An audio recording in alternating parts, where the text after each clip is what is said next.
নমস্কার বন্ধুরা, আজকের ভিডিওটি পশ্চিমবঙ্গের প্রতিটি মানুষের জন্য অত্যন্ত গুরুত্বপূর্ণ। সুপ্রিম কোর্ট থেকে ভোটার তালিকা সংশোধন নিয়ে এমন একটি রায় এসেছে যা শুনলে আপনারা স্বস্তির নিঃশ্বাস ফেলবেন। এতদিন নির্বাচন কমিশন বা ইলেকশন কমিশন যে নিয়ম দেখিয়ে সাধারণ মানুষকে ফেরাচ্ছিল, সুপ্রিম কোর্ট সেই নিয়মে বড় পরিবর্তন এনেছে। আর শুধু তাই নয়, রাজ্যের প্রায় 1,36,00,000 মানুষের তথ্যে গোলমেল পাওয়া গেছে। হ্যাঁ, সংখ্যাটা ঠিকই শুনেছেন, 1,36,00,000। আগামী 3 দিনের মধ্যে এই তালিকা প্রকাশ করার নির্দেশ দেওয়া হয়েছে। আপনার নাম এই তালিকায় নেই তো থাকলে কি বিপদ হতে পারে এবং শুনানিতে আপনি কাকে সঙ্গে নিয়ে যেতে পারবেন তা নিয়ে সুপ্রিম কোর্টের স্পষ্ট নির্দেশিকা কি। আজকের ভিডিওটি আমি এই পুরো বিষয়টা সহজ ভাষায় আপনাদের বুঝিয়ে দেব, যে ভিডিওটা একটুও স্কিপ না করে শেষ পর্যন্ত দেখুন, কারণ এই তথ্যগুলো আপনার এবং আপনার পরিবারের জন্য অত্যন্ত জরুরি। চলুন শুরু করা যাক। প্রথমেই আসি সবচেয়ে বড় স্বস্তির খবরটিতে। ভোটার তালিকায় নাম তোলা বা বয়স সংশোধনের ক্ষেত্রে এতদিন একটা বড় সমস্যা হচ্ছিল।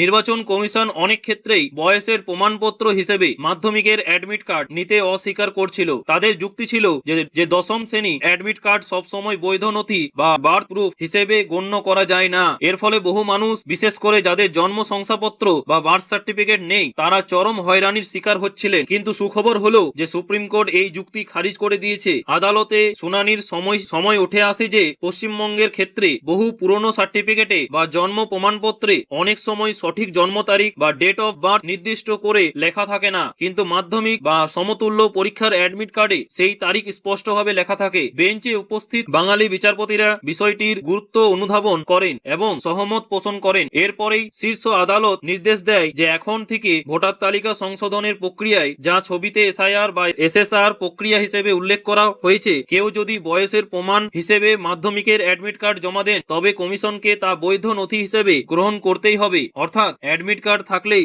আপনার কাজ এখন অনেক সহজ হয়ে গেল। এবার আসি দ্বিতীয় এবং ভয়ের খবরটিতে। সুপ্রিম কোর্ট নির্বাচন কমিশনকে স্বচ্ছতা বজায় রাখার জন্য কড়া নির্দেশ দিয়েছে। কেন জানেন? কারণ রাজ্যে প্রায় 1,36,00,000 নামের ক্ষেত্রে তথ্যের অসঙ্গতি বা লজিক্যাল ডিসক্রিপেন্সি পাওয়া গেছে। এটি একটি বিশাল সংখ্যা। সুপ্রিম কোর্ট নির্দেশ দিয়েছে আগামী 3 দিনের মধ্যে এই বিপুল সংখ্যক নামের তালিকা কমিশনকে প্রকাশ করতে হবে। এখন আপনাদের মনে প্রশ্ন জাগবে যে এই তালিকা আমরা কোথায় পাবো? আদালত সাধারণ মানুষের সুবিধার্থে পরিষ্কার বলে দিয়েছে যে এই তালিকা প্রতিটি ব্লক অফিস, পঞ্চায়েত অফিস এবং পুরসভার ওয়ার্ড অফিসে টাঙ্গিয়ে দিতে হবে। অর্থাৎ আপনাদের দায়িত্ব হবে যে আগামী 3 থেকে 4 দিনের মধ্যে আপনাদের স্থায়ী অফিসগুলোতে গিয়ে চেক করা যে এই অসঙ্গতিপূর্ণ তালিকায় আপনার বা আপনার পরিবারের কারো নাম আছে কিনা। যদি থাকে তবে দ্রুত ব্যবস্থা নিতে হবে। যাদের নামের তথ্যের অসঙ্গতি রয়েছে, তালিকা প্রকাশের ঠিক 10 দিন পর থেকে তাদের নোটিশ পাঠিয়ে শুনানির জন্য ডাকা হবে। এখন অনেকেই শুনানির নাম শুনলে ভয় পান। একা যাব, কি প্রশ্ন করবে,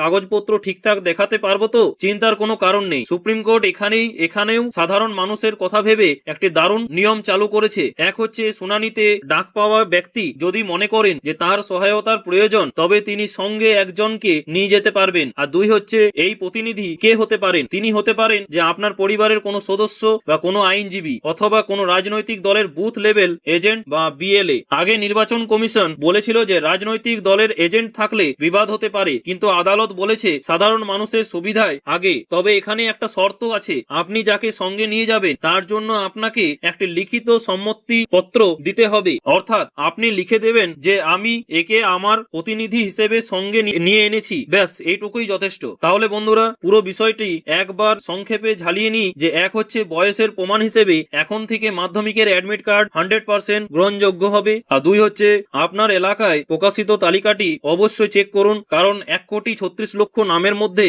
আপনার নাম থাকলে তা ঠিক করার সুযোগ এখনই। আর 3 হচ্ছে, শুনানিতে ভয় নেই, আপনি বা আপনার বিশ্বস্ত কাউকে বা বিএলএ কে সঙ্গে নিয়ে যেতে পারবেন। শুধু একটা অথরাইজেশন লেটার লাগবে। এই রায়ের ফলে আশা করা হচ্ছে যে সাধারণ মানুষের হয়রানি অনেকটাই কমবে এবং ভোটার তালিকা আরো স্বচ্ছ হবে। আজকে এই পর্যন্তই। এই তথ্যটি আপনার পরিচিত প্রত্যেকের জন্য জানা দরকার, ঠিক আছে? কারণ ভোটার কার্ড আমাদের সবচেয়ে গুরুত্বপূর্ণ পরিচয়পত্র। ভিডিওটি ভালো লাগলে অবশ্যই লাইক করে দেবেন, ঠিক আছে? এবং বন্ধুদের সাথে শেয়ার করুন যাতে তারাও এই ইনফরমেশনটা পেয়ে উপকৃত হয়। এবং কিছু যদি প্রশ্ন থাকে তো অবশ্যই কমেন্ট সেকশনে জানান, আমি উত্তর দেওয়ার চেষ্টা করব।